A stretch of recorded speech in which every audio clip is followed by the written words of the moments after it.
Today's guest is Lynn Stevens. She's an HR leader and a coach. So, Lynn, thank you for being on the show. Absolutely. Thanks for inviting me. I'm looking forward to this. Yeah, I'm looking forward to it too because we work together with coaching, which you helped me out. But now I get to ask some questions, so it's my turn to ask. So I'm Oh, looking okay. forward to this. Awesome. Uh-oh. Sounds like you've got yourself all prepared for this meeting. A little bit. I mean, I was curious about a few things. You have a very deep HR background. Mhm. How did you get into HR? Was it just something you popped into, or was that always the plan?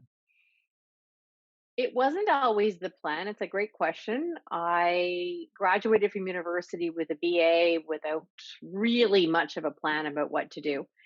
And it was actually my mom at the time who was working for what was known at that point in time as Bell Northern Research, BNR, which of course then became Nortel. And she was working in HR. So she would come home and she would tell me about some of the things that she did during the day. And I thought, oh, that actually sounds really intriguing. And so after I graduated from university, I ended up going to college and taking an HR certificate. And then I went to work for an organization called Corel Corporation, which was a very well known software company in Canada back in the early 90s, and was able to make my way into the HR department. And the rest is history. Yeah. So, I mean, what were your early lessons in the frontline trenches of the HR department?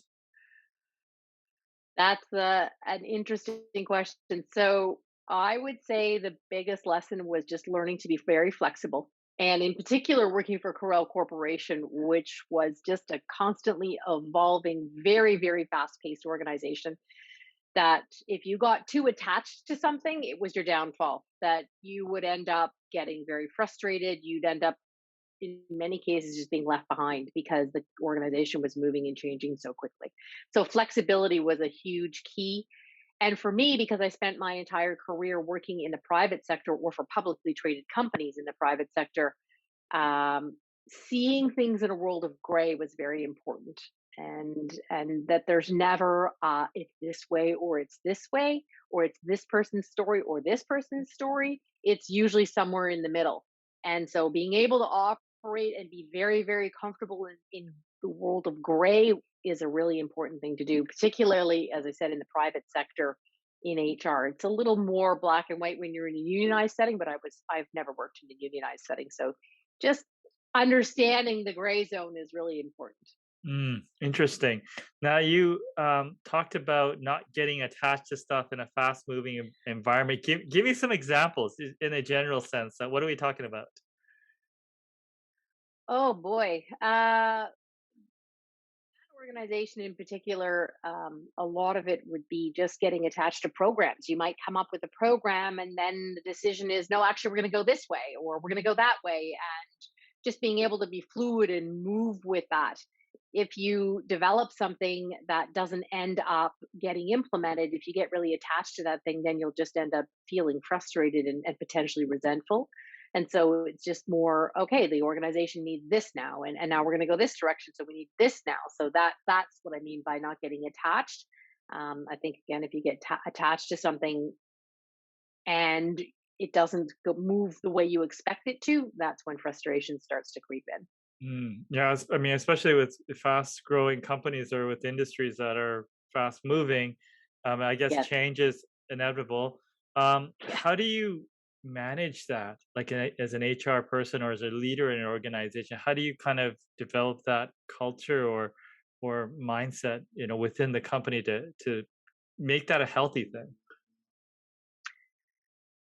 I think it's more widely accepted now than it was that change is inevitable. I mean, it always has been. I think a lot of it comes down to the people that you bring into the organization who like that environment, who are very comfortable with change and comfortable with things evolving. For those who aren't quite as comfortable, it really comes down to a lot of communication and understanding and helping people see why this will actually benefit them in the long run, why it will benefit the organization, and just communicate, communicate, communicate, and help bring them along in any form of change. There are going to be the early adopters, the people who see the value of it, the bright spots, if you will, and then there are going to be the laggards. And it's really just helping those laggards come along and see the value in what it is you're trying to do and why you're changing. Mm. Now, how do you identify those people that would thrive in a change culture? Like, can you pick those out in interviews and just by interacting with people? I think through the conversations that you have, you can ask questions that help see how they've operated in or what kind of organizations they've operated in, what kind of cultures they've operated in. So if you get someone who's answering questions saying, "Oh, it's been like that for 15 years. Oh, the organization they'll use terms like it's slow boat to turn or things like that," then you start to realize, oh, maybe they're used to things being a certain way, versus those who would say, "Oh, yeah, we did the following, we changed this, we looked at this, we moved this way, we went pivoted and went that way." Usually, through the questions and the conversations, you can tend to pick up on the people who are just more interested in organizations that don't stand still. Ottawa, where I live, is an interesting city because we're a combination of high tech for a lot of the hiring, and then government, and government tends to be much slower moving, and often there's not a good transfer of skills of people moving from private sector to government and vice versa. So which makes it a bit of a challenge in Ottawa, at least it did before the world became completely virtual, to find people who could operate in a rapidly changing environment, because there is so much government in the city that doesn't tend to move quite so rapidly. Mm. And I mean, does it make sense to have a company filled with people that are constantly open to change, or do you need a balance for people that kind of stabilize things or structure things? Like, how do you think that through from a HR sort of people mix? That's a great question. And I think you can have both. It doesn't necessarily have to be an either or, it can be both and. So you can have people who create stability inside the organization and who still like change. They may not be the drivers of it, they may not be in the forefront of it, but they are still supporting it and keeping the boat stable, if you will. So yeah, I really see that as a both and as opposed to an either or. Mm, yeah, very nice. So, I mean, as you moved up the ranks from like the front line of HR to more of a leadership position, what changed? What sort of things did you learn? Well, one of the key things that I learned uh, in human resources was really actually to understand the business that I operate in better. And I believe that's often a downfall of a lot of HR people is they stay very entrenched in HR and they develop programs and policies and processes without really understanding the business that they operate in.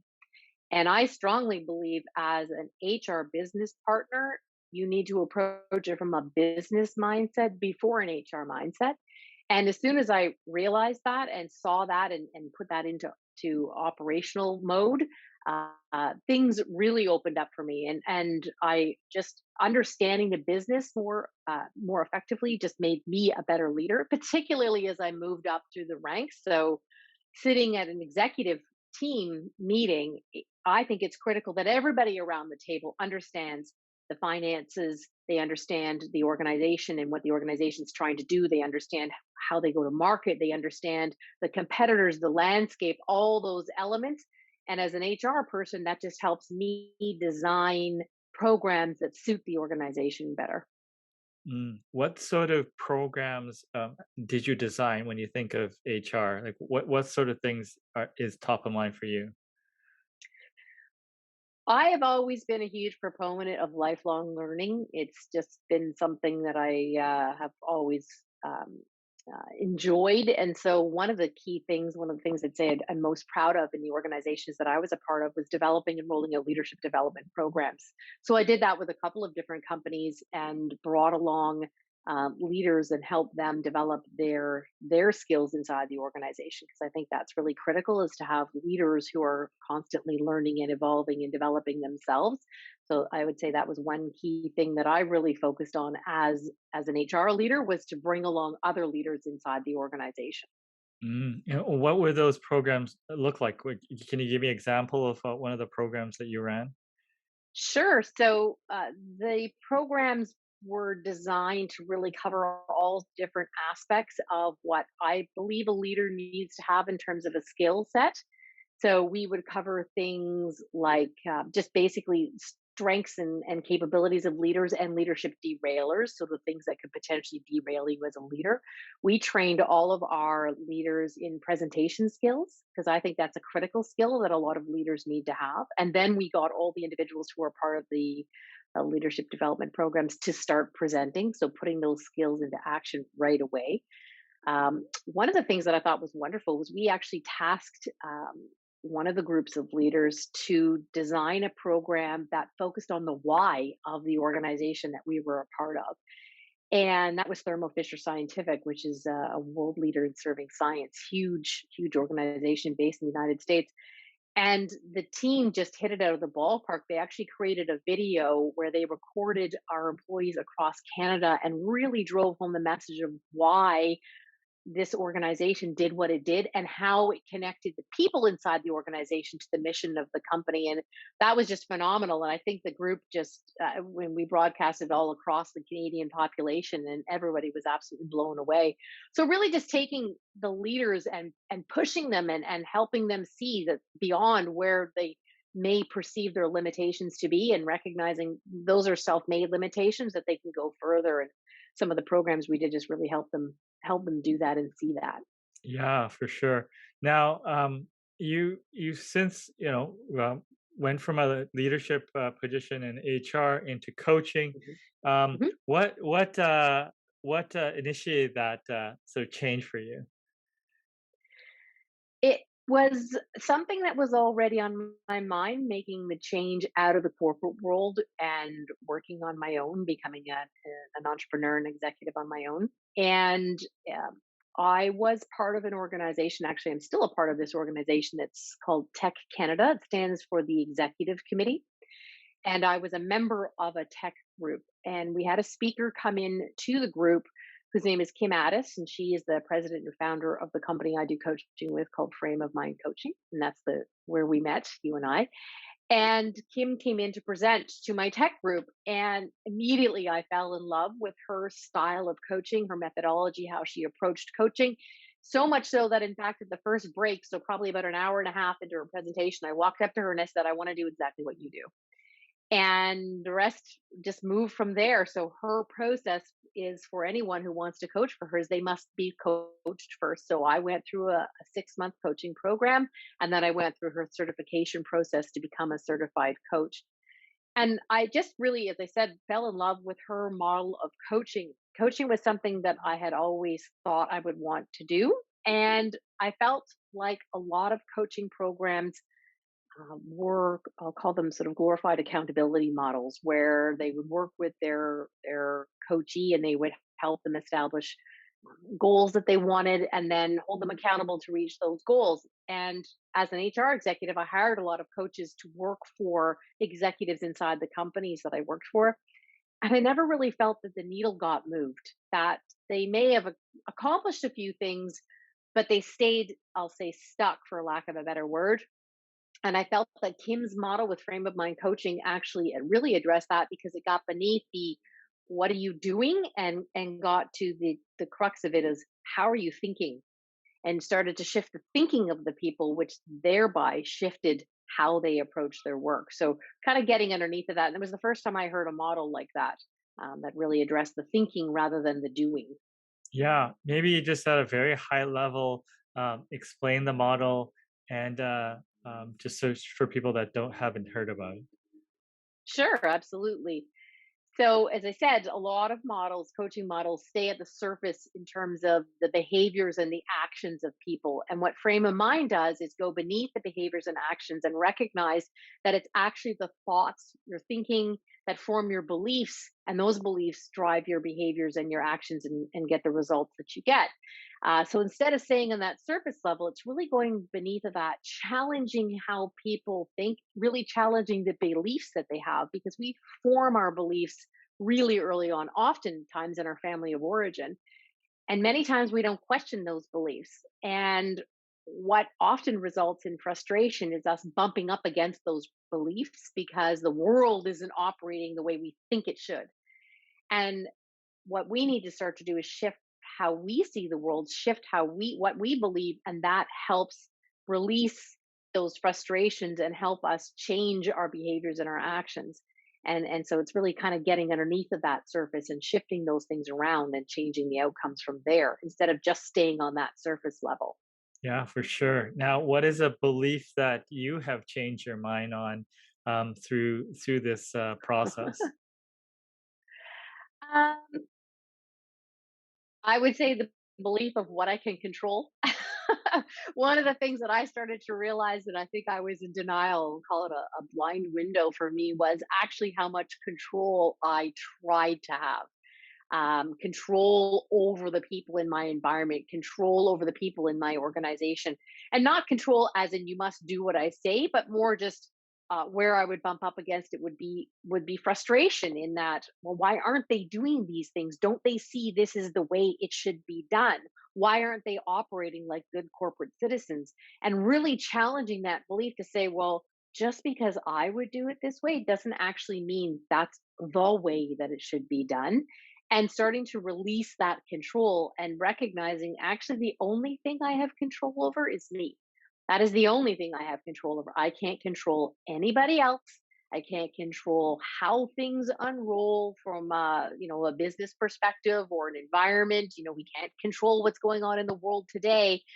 And recognizing that actually brings a lot of inner peace, because realizing what you actually can control stops that endless frustration of bumping up against things, wishing they were different when they're not, and then realizing I can't actually change that. So I would say that was a huge one for me, and it's still a process. I mean, as you probably know, going through it. And there's an analogy that Kim Addis uses that I really love, which is if you decide that you want to get a six pack of abs, and you go to the gym and you work out and you work out and you work out and you get that six pack. If you walk away from the gym and never go back, what happens to your six pack of abs? It's going to disappear. So it's really a life's work to keep going. So once you go through the program, it's that constant working on yourself, because, I hate to use the Shrek analogy, but we are like onions and there's lots of layers. And so once we peel the first one, there are multiple layers underneath that we just continue to peel to get down to our true self. And when we're at that true self, that's really where I think inner peace comes from, which Yeah, just allows us to live our lives with greater ease. yeah, for sure. I love that. Now, you mentioned earlier, and I want to go back that in HR you have to live in Yeah. the gray, and sort of really to be able to sort of do it well, or to thrive. Can you give me more examples on what living in the gray means in the HR world? For sure. You're dealing with people, of course. And so people always have different interpretations about what has happened and what they believe should happen or should be an outcome as a result of something happening. And if you get very attached to a particular outcome, which is when this happens, it becomes very difficult to operate like that, because no two circumstances are the same. No two people are the same. No two things leading up to an event are the same. So if you try to apply the same peanut butter spread approach to it, ultimately things aren't going to work out because they're never as black and white as that. You can't apply the same rules in every circumstance, because what's brought you to this point is likely not the same thing. Even though it might look the same, it probably isn't. And the people you're dealing with don't think the same way as the last people you dealt with. So, really kind of operating in that gray and recognizing you can't just always apply the same rule to every person because the circumstance is different. That doesn't mean that you have complete mayhem and that everything is just wide open for interpretation. You have to have structure around it, but flexibility in that structure, if that makes sense. Yeah, give me an example, like, and I'm just visualizing. You have policies, and Yep. then you have it depends. Is that how it rolls out? Yeah, to a degree. So you may have a policy about attendance, but then you have to recognize that there could be a circumstance where a person needs a little bit of flexibility on that policy for a period of time because of a situation they're dealing with at home. For instance, let's say a newly single parent may need a little bit of flexibility. They can't come into the office and work the hours they used to be able to work, or can't work the same hours as their coworker who isn't going through that same circumstance. So the policy may be written a particular way, but there has to be flex in the policy to recognize not every circumstance is exactly the same. And so you've got to be able to appreciate the dynamics of the people who you're dealing with, and be able to shift when it makes sense to do so. I mean, if somebody comes and says, well, I want to work fewer hours because I just don't like to get out of bed. Okay, that's a different circumstance. But maybe they don't like to get out of bed because they have sleep apnea. Oh, okay. Well, then that's different, right? So again, like there's always a reason behind it. So you've got to exercise some level of flexibility again with keeping a structure in place. Now, that structure today, as I mentioned, with the virtual world, may be shifting where people can start working where, oh, yeah, I like to sleep in. I don't want to get up till 10. Well, maybe I'm going to work for a company that's based in the West Coast, and so, because I'm on the East Coast where I don't actually have to start working until 11 o'clock in the morning, and that suits me just fine. So the world is shifting and changing. But I hope that sort of helps explain that idea of and I think I loved the word you used when we were coaching is the guidepost. So you create the guidepost, recognizing that sometimes you need to shift the guidepost depending on what's actually happening for the person or for the organization. Yeah, and I get the sense it's a constant reevaluation. Are you Mhm. applying the rules in a somewhat fair and consistent way while Right. being empathetic to people's situations? So it Yes. feels like it's a constant struggle to be on that right. I don't know, lack of better word, balance between those. Being too lenient and being not lenient enough, or too rigid. So is that kind of how it goes? It is. And one thing to realize is most people aren't pushing those boundaries. They're generally not.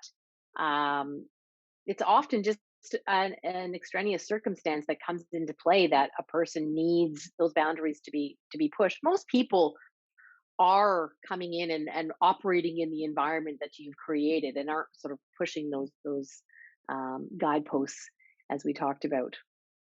Yeah, for sure. Now, just switching gears to Sure. outside the coaching and the business world, do you have hobbies? What do you do to get away from it? I I love being outside. I get a ton of energy from being outside, especially at this time of year. The winter, I'm still outside, not loving it quite so much in Eastern Canada, where it can get a little chilly.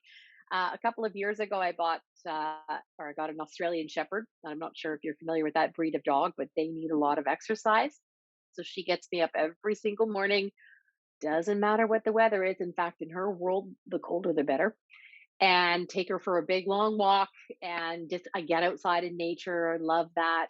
My husband also loves to be outside, so we do hiking, we cycle, we just spend as much time as we can outside. In the summer, we love to swim. In the winter, we'll snowshoe. We'll do whatever we can just to keep ourselves outdoors. And yeah, that's a big one. Another one that I dabble in and actually want to pick back up and start playing with a little more is photography. So I took a bunch of photography courses a couple of years ago, and then life got a bit busy. I put the camera down, but lately I've been hearing the call to pick the camera back up. So I'm gonna get back into that again too. Wonderful. Now, is there any trends or things? I mean, you talked about remote, that you're Mhm. following very closely right now. That because there seems to be a lot of change going on in the marketplace.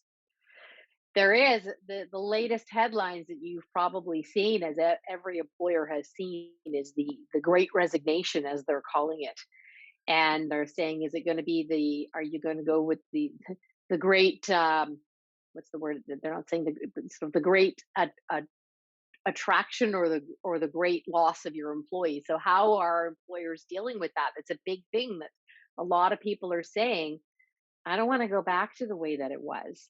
And they aren't necessarily interested in the corporate world, so to speak, and sitting behind a desk. That after 18 months of having a little more flexibility, that's a huge thing that I think employers really, really need to pay attention to. And most of the good ones are. They're really exploring how do we accommodate people who aren't necessarily living where they were when we originally hired them. They've gone back home, they've gone moved other places to be outside of a metropolitan area, and they're great employees and we want to keep them. So how do we start to then inflex what we believed to be true as employers in order to keep our good employees and to attract other good employees who are also feeling the same way? So that's a huge thing that I think is happening in the world right now for employers to pay attention to, is that great resignation, and where are people going and why? Yeah, no, that's a very, very good question. Now, is there something that that I didn't ask you about that you wanted to cover or talk about? Uh, can I ask you a question? Is that fair game? Sure, absolutely.